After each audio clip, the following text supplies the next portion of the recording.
Awesome. You want to start one because it's gonna start. Yeah. Yeah. So let's start there. And I wanna press.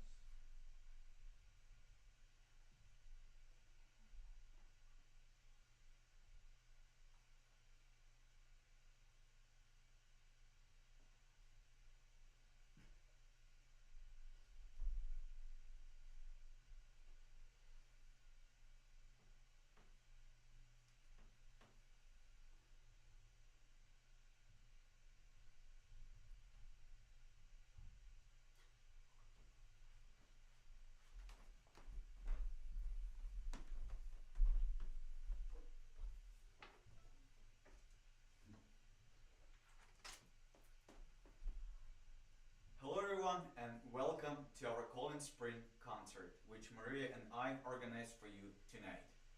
We are thrilled that all of you are joining us tonight. And there are people not only watching from the States, we have people who are watching from Canada, Finland, Italy, Ukraine and Austria. Thank you so much for all of you who made generous donations. If you haven't had the chance to donate and you would like to support us, you can do so via the link in the description below. Please make sure to join us after the concert on Zoom for Q&A and some virtual socialization. We would like to start our concert with Sonata written by Jean-Marie Leclair. It's Sonata number 5. The special thing about this performance is that we are actually performing with appropriate bows, which were made by David Hawthorne. They're exact copies of the bow that was made back in 1680s. So this is a very appropriate bow to play this music. Interesting thing about these two bows actually is that bow was made back in 2011 and this bow was just made. So they are exactly 10 years apart, which I really like about this, because they are actually meeting in one concert. The special thing about this bow is that the frog here is held by the tension of the hair, and it's not moving. In regular bows, in what we call modern bows, the frog is moving and tensioning the hair this way, just like this bow, for instance. Another thing about this bow is that it's very short, that's why we call it short bow, and it's exactly the same length as the violin. And it's a very nice, light, versatile thing. I love to play it, and I really hope you guys gonna enjoy our performance. And shall we start? Yep.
will continue, I would like to tell you a few words about our actual story, how we started playing with Maria.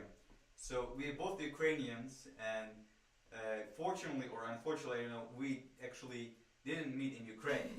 We ended up meeting each other here in Boston, and it was, I think, a connection through our teacher that we studied with. And yeah, I met Maria, I think 4 or 5 years ago, maybe 5 years ago.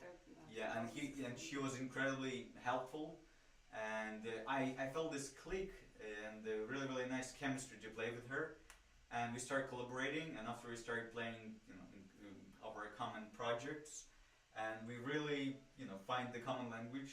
So I guess it's meant to be for both Ukrainian people to play together. So, and Maria is also for people who are watching. She's not only the phenomenal violin player. She's also bow maker. Yes. And if you are interested in bows, so you can go ahead and check out her website. And I'm actually on a waiting list to get one of her bows. So. Yeah, I'm working on it. I'm trying. So the next composer is gonna be actually, so what is connecting those composers? The Leclair and Bèriot, they made a huge impact on the violin school. So the Leclair established the French violin school, and Bèriot established the Franco-Belgian violin school. Bèriot was a composer who most likely he was writing a lot of repertoire for violin. He was so focusing on the violin, so he wrote a lot of violin concertos, and also he wrote different levels of the violin duets, you know, for little kids, for intermediate level, and for advanced level. And this evening we will try to play one of his actually advanced level duets, and hope you can enjoy that. And I think Maria has a little story about also something with the bow, since she's a bow maker. Yeah, since I'm a bow maker, I'm gonna talk bows today. I think it's very interesting because this piece written by Charles Bèriot, we are about to play, it was published back in 1837, and the bow that I'm about to play, that was made also by David Houghton. I'm sorry, I work for this guy, so I kind of have to write. It's her boss. Yeah. Hi, David. Yeah, so I'm very fortunate to play a great copy of a Uri bow that is owned by Boston Symphony Orchestra, and I played the original. It's really great. I think that this bow in a couple hundred years is gonna sound the same. What's interesting is that Uri, that maker, he died next year after these duets were published. So basically, this is like a very appropriate bow to play this music, which I'm very happy about. Yeah.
So moving on to our program, the next composer is really special for me, and since it's the person who I recently married, and it's my wife, and she actually composed these duets, and she dedicated them to us, our duo, duet, yeah. 2 years ago.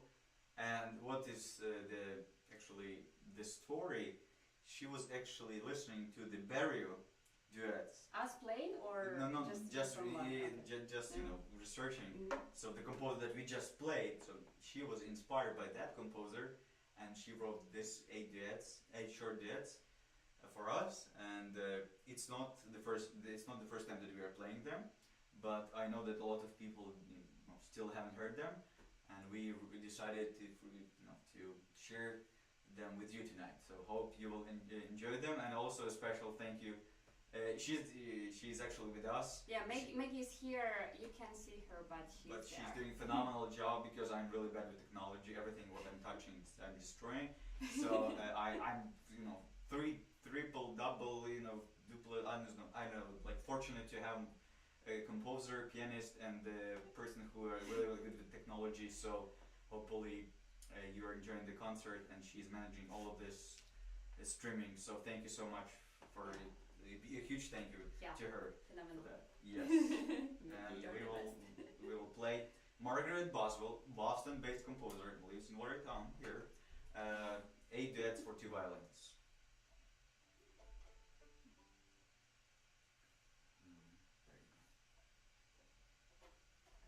I think we need to tune because my G was.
case. Sorry. Do you want to play this?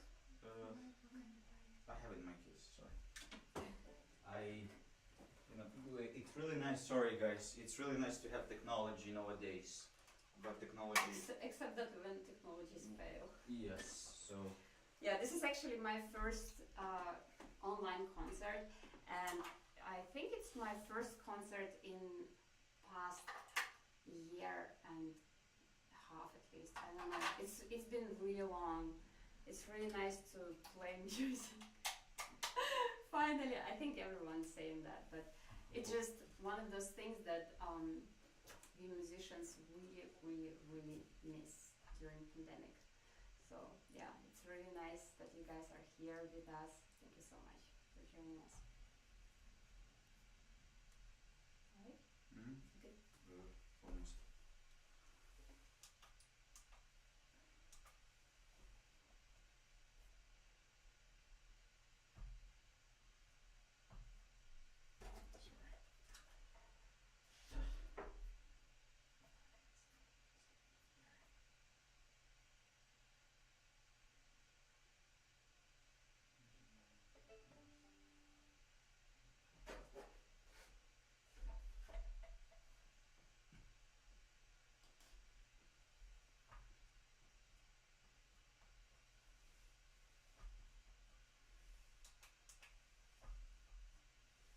My boss David would probably tell a joke, but I don't remember any jokes. I'm sorry. There you go. I'm very Fine. bad at telling jokes. Oh, really? Is it working? Good. Yeah, it's working. Yeah, I was about to think of something, but. Sorry about that. Technology. All right. Third movement. Yes. Sorry.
The last piece that we would like to play today, we are gonna travel to Argentina, and actually the piece that we're gonna play, the composer, his name Astor Piazzolla, he very famous composer, as a composer who established Argentinian tango, and this piece actually was introduced by Maria to me, and originally this piece was written for guitar and flute.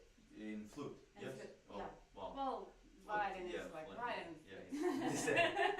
And we are very fortunate to have a living composer next to us, and we took advantage. And Margaret actually did the arrangement for this Yeah, we piece. asked maybe to do. And it's the Astor Piazzolla had a really interesting life. He moved a lot.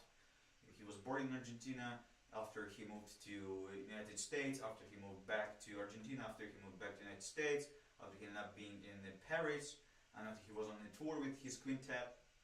But his first tango that he wrote, it actually was when he came to New York City. Isn't it interesting? Because New York is so inspiring. Yeah, so so we will play the Astor Piazzolla, yes? Yeah, Nightclub, Nightclub. 1960.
take a bow for you. Yeah. Okay. Thank you so again. much. Thank you again Thank for you. joining us tonight, and please join us for the at Zoom for Q&A and some virtual socialization. Okay. Thank you. Thank you so much. Bye bye.